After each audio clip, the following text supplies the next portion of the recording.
Hello everyone and welcome, this is John from Twirled and Twisted, and today things are a bit different. You're getting to see the face behind the camera.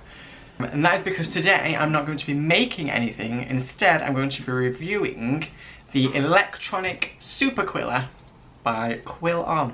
This tool is the electronic version of your regular slotted quilling tool. Today I'm going to be finding out whether it's actually worth the cost. You know, is this something you should buy? I should point out that this video is not sponsored by Quill in any way. This is just a product that I've seen online and I thought I would give it a try because it looks cool. But I wanted to find out whether it's actually worth using. So getting started, it came in a lovely box with a beautiful picture of what it was, but I ripped the picture. So now it just says, hey, open up to a whole new world of creativity. A whole new world. A whole new world. A new fantastic point of view. No one to tell us no, or where to go, or say we're only dreaming. Yeah, I was getting way into that then. So opening up this box. There it is. Bear with. Another box! There's a box in a box. Don't you just love that? And this one says, get ready to make some awesome stuff. Awesome stuff. And a free gift. Nice. So if you're unaware of what a slotted quilling tool is, it's just basically a small pen. There's a small gap just in the tip here that you slot your paper inside, and it helps you just roll up a coil a lot faster than trying to do it by hand. There's a coil. So opening up this box, we can see that it's nice and smooth, like it came perfectly well presented. So opening up the flap, inside we find some promotional information about the world of Quill, the makers of this tool, and on the back there is some instructions to help you get started.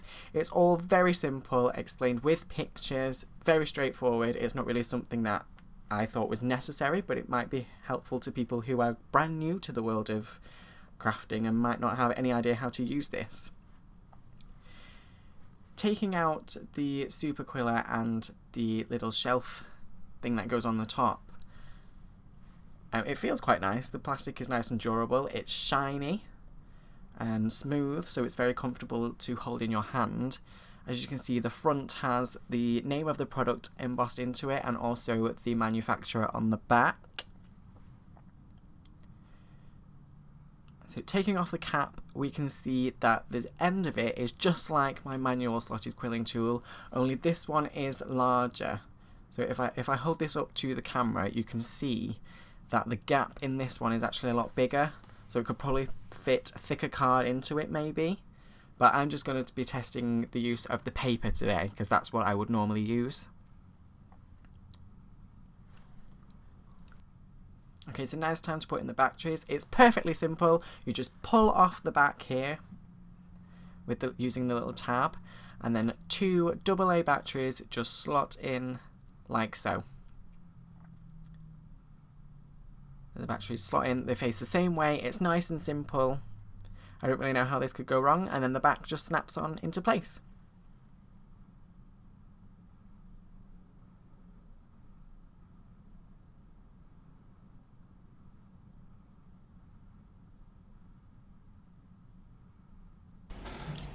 After opening this tool up, my first impressions are that it's really well made. It's like, it feels so comfortable in your hand, like it looks so much chunkier in comparison to this one. So I thought it was going to be quite uncomfortable to hold and to use, but it actually fits really nicely into a hand. The cap is on there nice and securely. It's not going to fall off, not even with a little, but you have to pull it off intentionally. It's not just going to fall off by itself.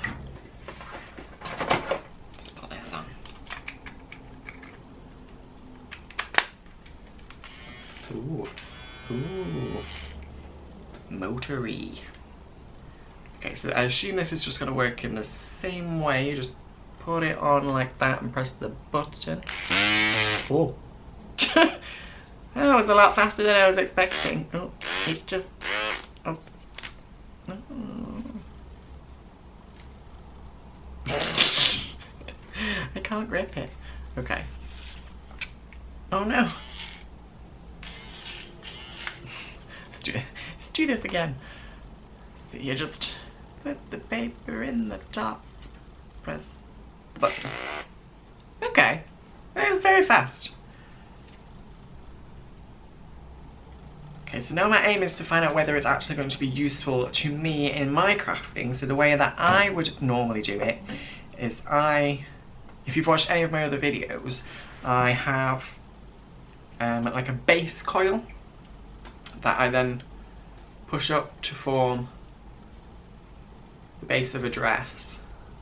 Just kind of like that. Now this is only a small version, this is only 20 strips where I'd normally use 30 to 40, but let's find out whether that works in and of itself first.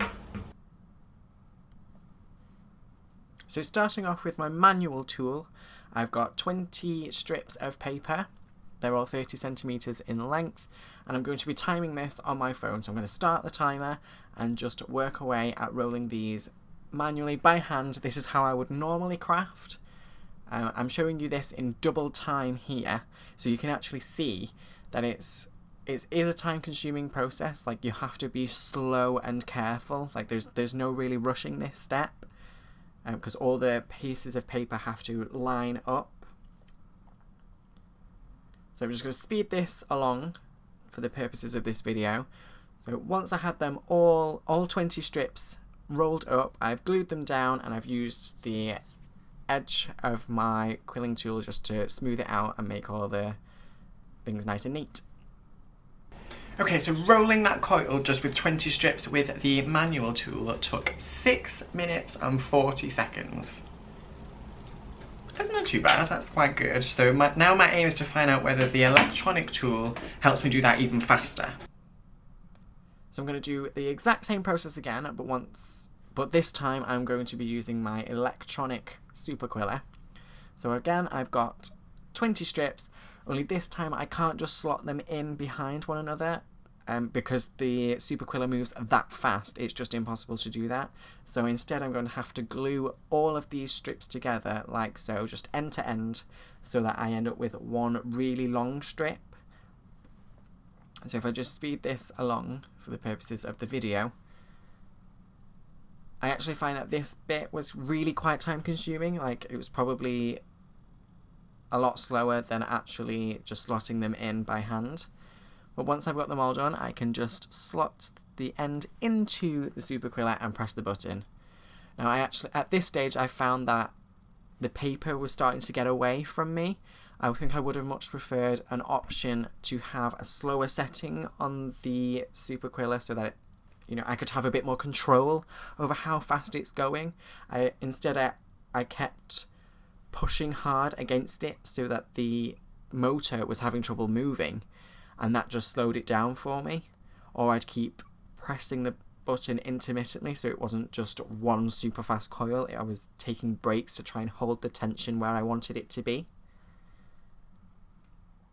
So I found that once I'd done them all, and I did exactly as I would with the manual one, I have to glue the end so that the coil all stays together. But then I did notice that it's quite loose and spongy. It doesn't seem to be as firm as when I did the manual.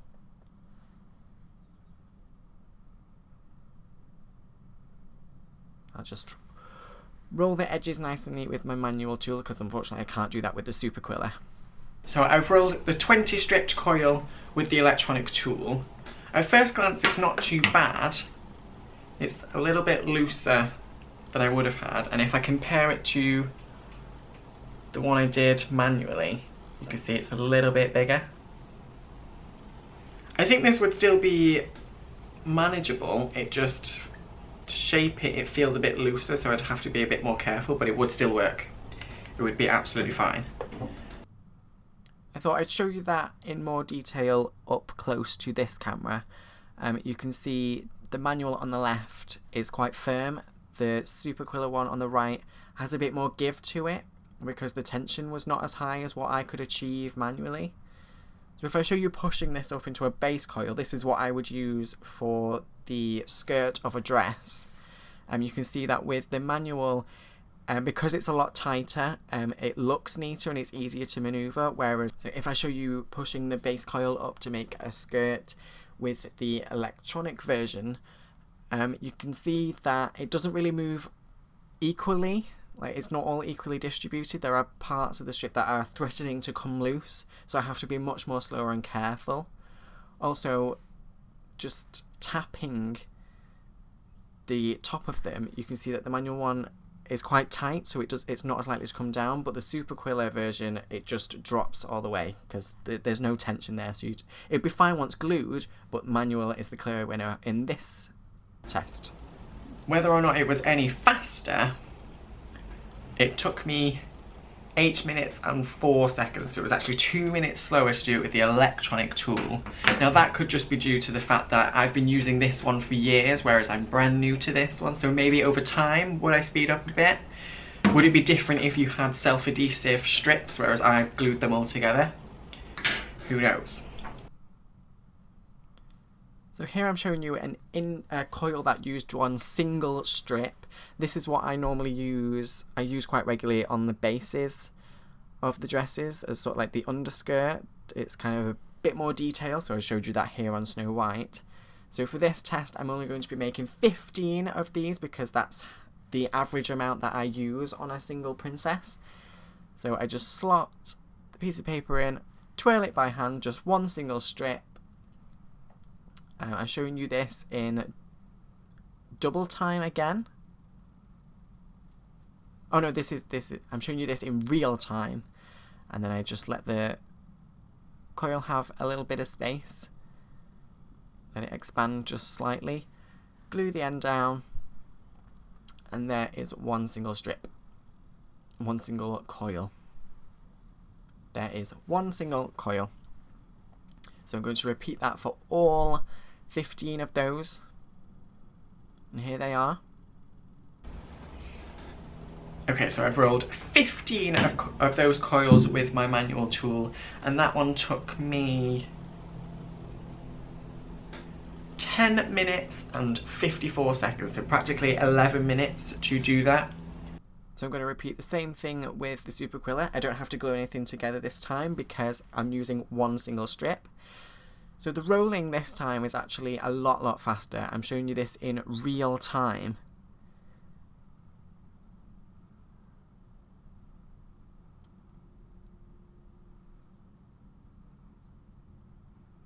So because I'm showing you this in real time, you can see how fast that this rolling works. Like, it's just a couple of seconds and the strip is all rolled.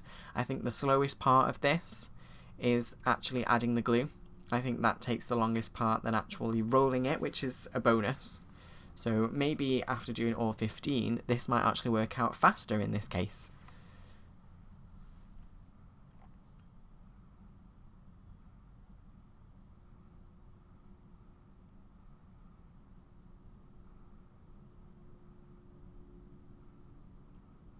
So I'm just going to speed along until I've done all of these. Okay, so I've now rolled 15 coils with my electronic tool. That one took 8 minutes and 54 seconds. So that saved me exactly 2 minutes of time, which in hindsight isn't really a big difference. It doesn't matter too much, but then I only did 15 strips, whereas if I was to do 150 strips, the time saved would be 10 times as great, so it would save me 20 minutes. So after having a play around with both tools and pitting them against one another, I've come to the conclusion that I think this is a really nice product. It's well designed, it looks good, and it is quite fun to use.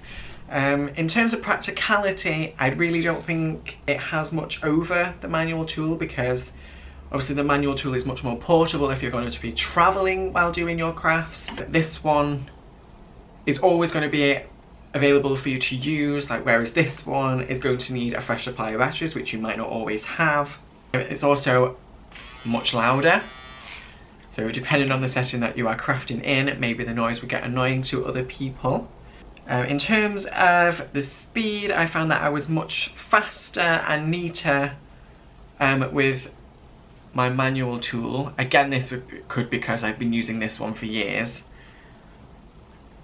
I think the only time that I would choose this one instead is if I was going to be making hundreds and hundreds of like these tiny coils. If I was going to be making a piece that was going to use so many of those, this would definitely be a big time saver. It would be a big advantage to have this one, but I really don't think it's necessary. And if you're starting out new to the craft, I would definitely say this one. It's also much cheaper. If you are interested in purchasing this tool, you can get it from Amazon or you can get it from the Etsy page. I will link to those down in the description below. So there we have it. There's what I think of the electronic Super Quiller. If you've enjoyed this video, please give me a thumbs up and let me know whether you would like to see more review videos in the future. If you would like to see more from me, please subscribe to the channel if you haven't already to be told when I make a new video. And until then, thank you so much for watching and I'll see you next time. Bye guys.